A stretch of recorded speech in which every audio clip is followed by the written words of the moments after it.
Good morning, Anne. Morning, Alexandra. And we have talked before that you are from generational satanic family, or I say, and that you have experienced satanic ritual abuse, and also that you are medical doctor, and you have Sorry. warned us, former psychiatrist, a retired psychiatrist, and you have warned us that there are Satanists among medical staff. And Yes, could you talk about both these things, and mind control you have also talked about? yes. The important thing for people to know is that Satanists are among us, and they may be conscious Satanists, meaning they know what they're doing, or most of them, in my experience, are unconscious. They do not know that a part of their mind has been snipped off and is controlled by the Illuminati. And so they may be thinking they're a good person, trying to do the right thing, but this dark side of them takes over at some point and does some very malicious things. In my experience, they can put all sorts of things in a needle that they're injecting into you, toxins, infections, anything that'll slow release medications that will mess you up over time. All sorts of dangerous things can go into a needle if it's injected by someone who is controlled. And also they do programming in hospitals. They will, like with children, they can create character, make that little boy turn into someone who's rageful and disobedient in every way, oppositional to society, or they can make a little girl be totally submissive and do whatever she's told, or anything in between. They mold a child's life as far as what he'll be interested in, who she'll marry. Drug addiction can be programmed in, all sorts of things. And people naturally assume that either their child is doing this or they themselves are following their own will when it's really programming.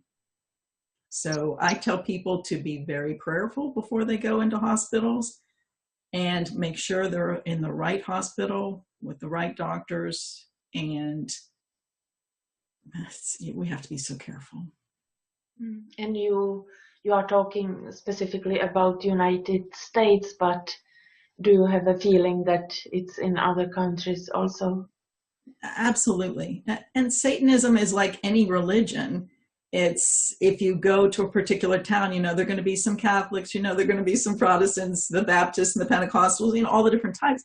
It's the same thing. You're going to find Satanists in most areas. And they just do the opposite of what Christians do. Christians are trying to follow Christ. Satanists are trying to do everything to harm. And they seek out every opportunity to cause harm. You said that as young you traveled to several countries. There you have seen satanic sacrifice, and could you say again which countries? Do you remember? We went to the Netherlands and Denmark, France, and England. So it was Western European countries. That's where my experience was, yeah. Yeah, and my Christian faith, I really believe it's spread all over the place.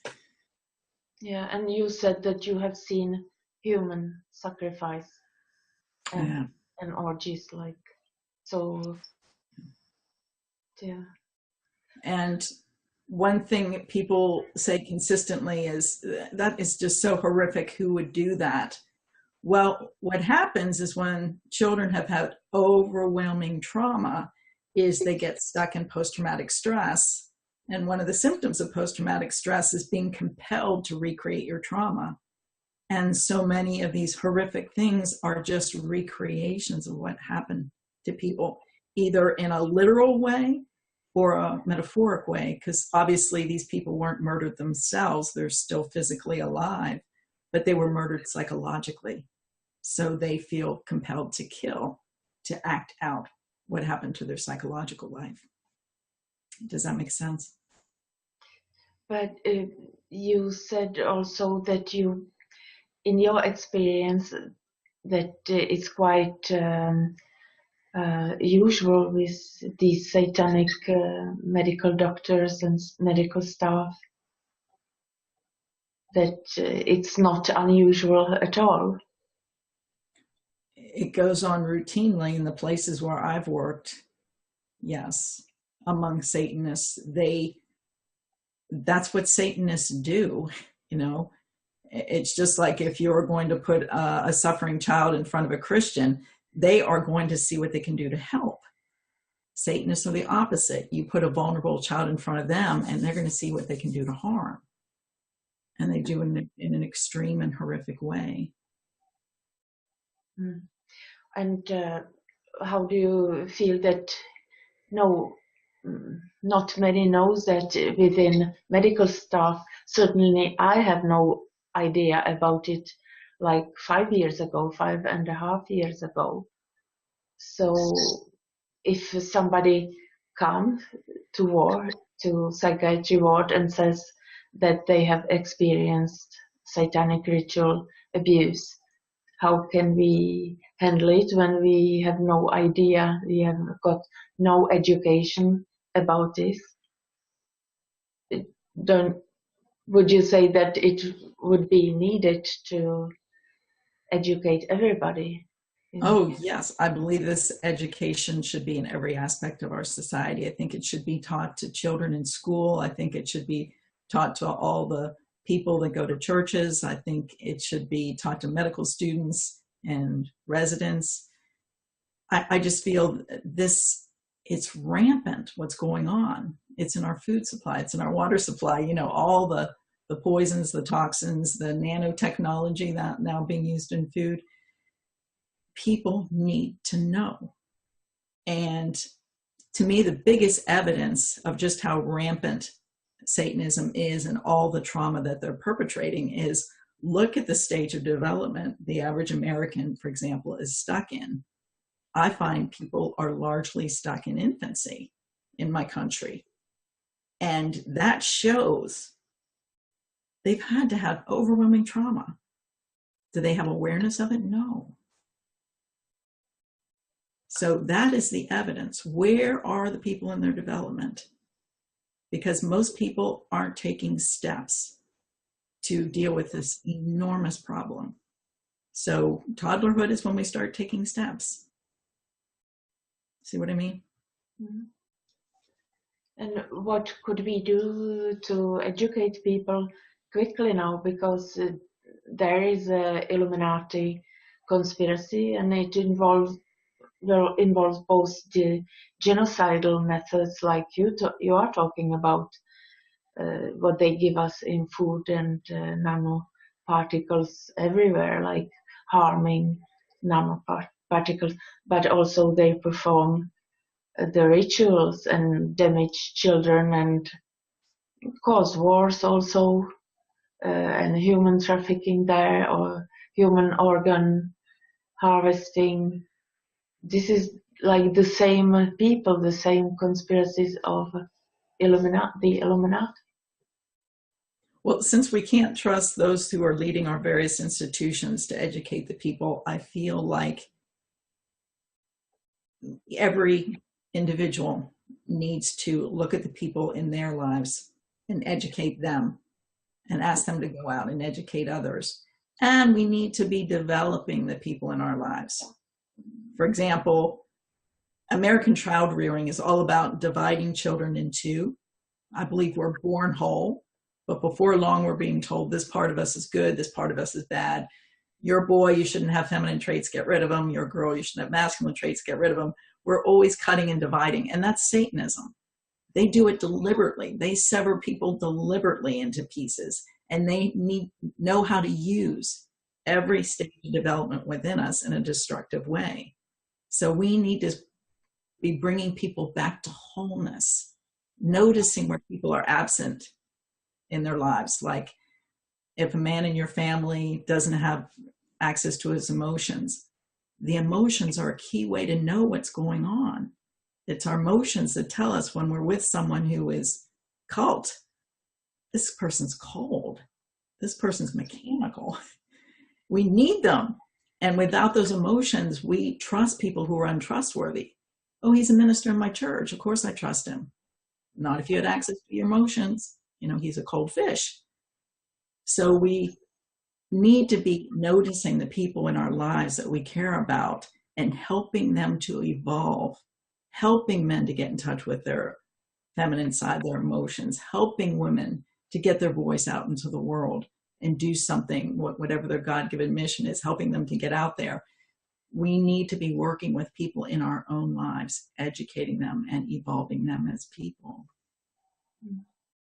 I have heard lately that the informed people are almost afraid that the uninformed will like harm them, for example, in that way that they say you are psychotic, there are no chemtrails, there is no 5G damaging people, there is no such a way, go to a mental institution, and then and a lot of that is programmed in, meaning that I remember sitting with people and going over a workbook.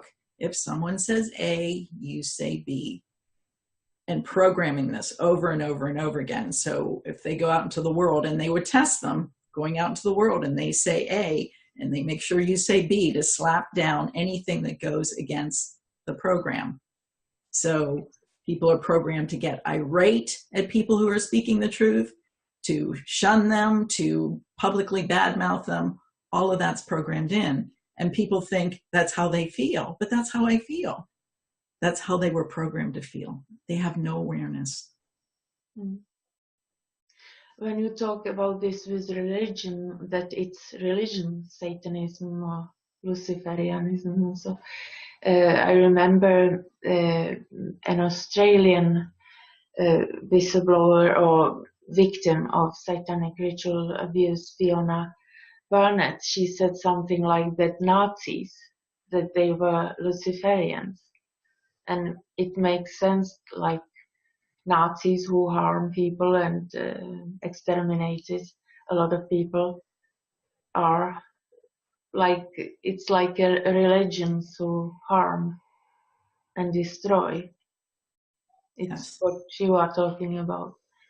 So and they do it in a big way. It's not just a little, and that's what I find people have a hard time fathoming. It's not just bad mouthing someone, it is destroying their lives, looking at every way they can cause harm, whether in the marriage or hurting their children or ruining their career or all of that. They are big in the way they hurt. and like you had politicians, high-level politicians that like Bush family and so.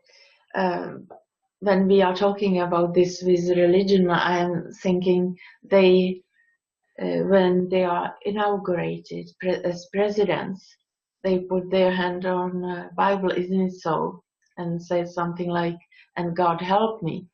But who is their God? Is it the God that want to like help people, or that people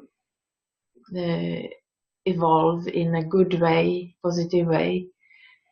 Or is it the God that wants destruction, or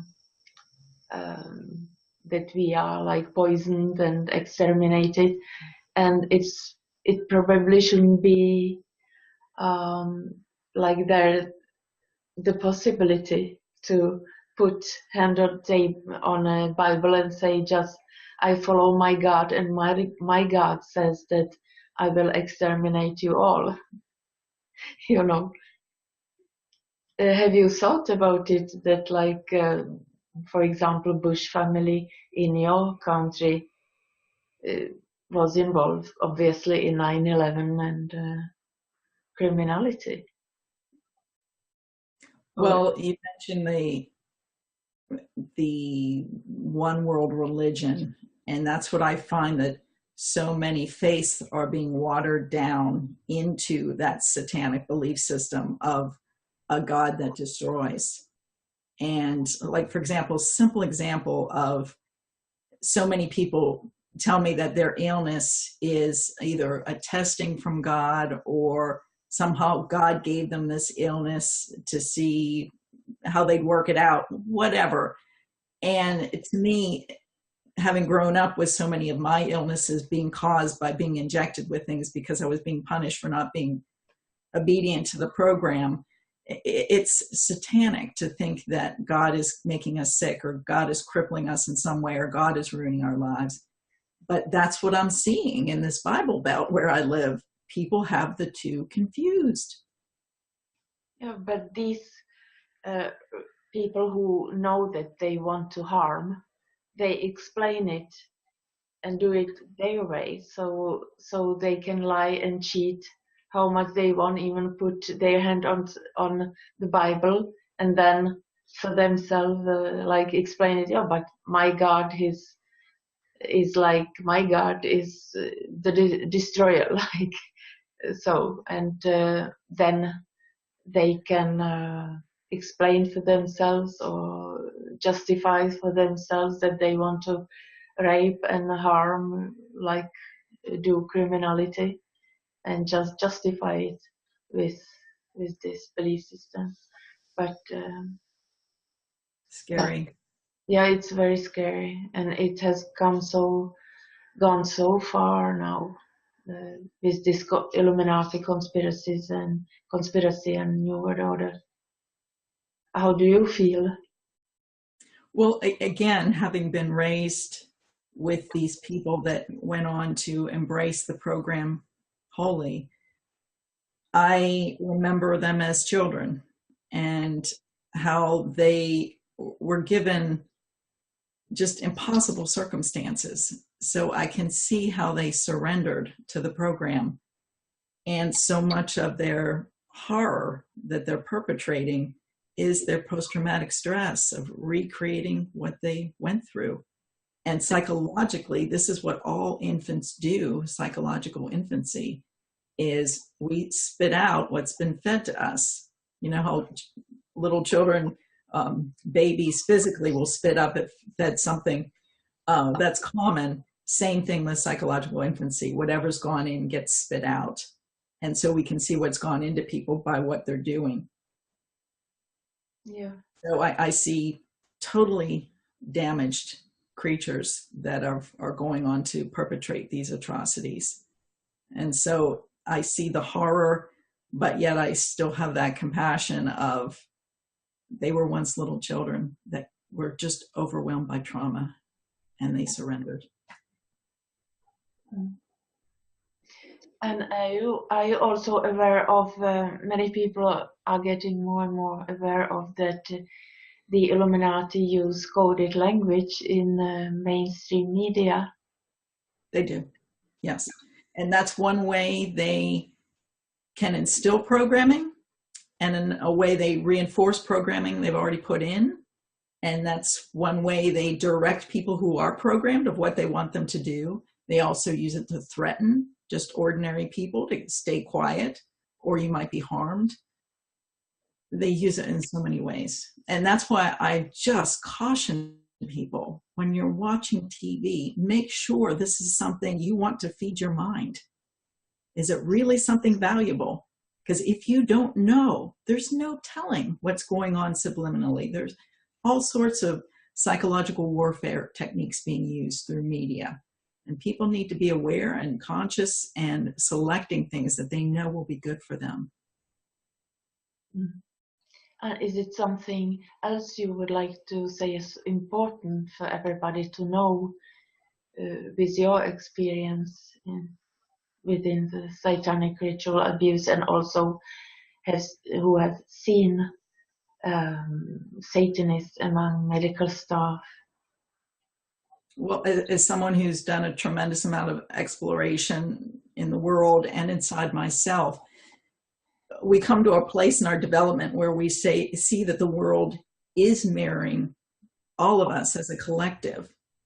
And this evil that's surfacing so obviously now, to me, is a call for all of us to go inside and work it out in our own lives and within our own families. So I want to encourage people to find yourself a good therapist, deal with your own issues, and then you'll be able to see clearly to go out into the world and help this escalating problem. Yeah, it's maybe difficult now to educate all in the whole world that within 1 year everybody within like who works within hospitals, medical staff, has to know about satanic ritual abuse. Like, how can you educate them within 1 year or so? But we have to do what we can to educate. We can educate the people in our own lives. Yeah. And I'm thinking about a man I used to date who, everywhere we went, he was educating. We'd be checking out at the supermarket and he would be educating the cashier, giving them websites. And I thought he was amazing to care that much, to give the information he had to everybody, just about everybody we ran into. Now, I would suggest be more selective, more prayerful, because we don't want to waste people's time. There's a lot of people that can't hear you. It's a waste of time. But I do like that heartedness of going out there and sharing what you know and helping the people that you run into to evolve, to regain their wholeness and find what they're here to do and help them do it. Yeah. Thank you so much, and I'm so grateful that you have told us about all this. You help many people with this. And be prayerful before going into a hospital. They can be so dangerous. Seriously. Take that very seriously. Yeah. Thank you so much, Anne. You're welcome. Thank you. Bye.